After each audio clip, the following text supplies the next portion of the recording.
Robert Herjavec, what's the state of upward mobility in America?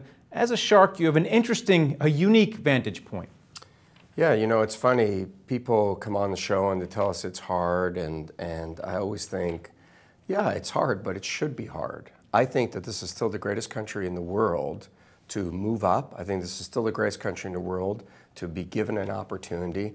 You know, the only people that tell me there's no opportunity in America are people in America, because outside of these borders, this is still the land of opportunity. If you have a goal and you're willing to work hard, you can still get ahead in this country. Can you get wealthy? Maybe, maybe not, but you can get ahead and make a good living. Well, we're hearing a lot about inequality on the campaign trail already. As an immigrant, and as I'm pretty sure you're Canadian originally, right? Mm-hmm.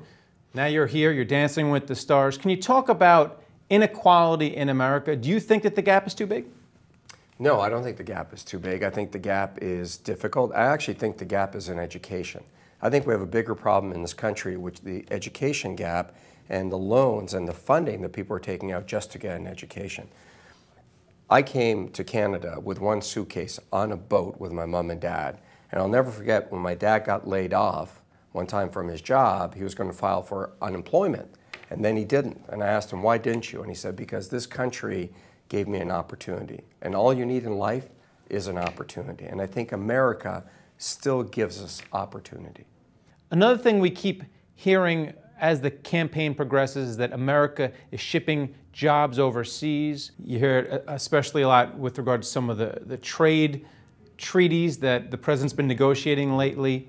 And on Shark Tank, it seems as though whenever someone wants to manufacture something, the sharks prefer it to be manufactured abroad to make it cheaper. So how do you reconcile those two, that people want to keep jobs in the U.S. and you want to send them abroad? I don't know if the sharks want the jobs to go overseas. I'm not sure that's a fair statement. I think that cost in a well-run business is like water. It always finds its way. If you're making something where there's no value and it goes to the lowest cost provider and you can do it offshore, you got to take it there, because if you don't take it there, your competitor is going to kick your ass and they're going to take it there. But look at Apple.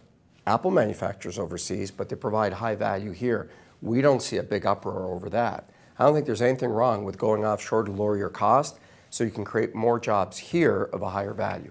Another thing we're hearing a lot of on the campaign trail already is that there are too many regulations, and you hear that a lot on Wall Street as well. Can you talk about the state of regulation in the U.S.? What needs to be rolled back in your view?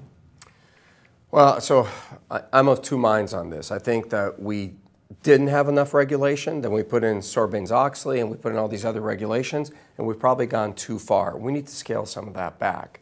But I'd rather have more of it and move it back than the Wild West we had before, because 2008, everything could have gone bad. The lights could have gone off. We could have gone back to wheelbarrow with a barrel of money to buy a loaf of bread, and I never want to see that again. And then finally, what trends are you seeing out there when it comes to new businesses? I know you see a lot of businesses as a shark, but you'll see a lot of businesses in the Herjavec Group. What's hot out there that investors should be looking at?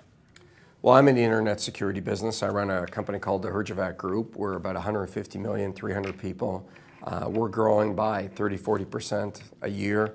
A lot of growth in internet security.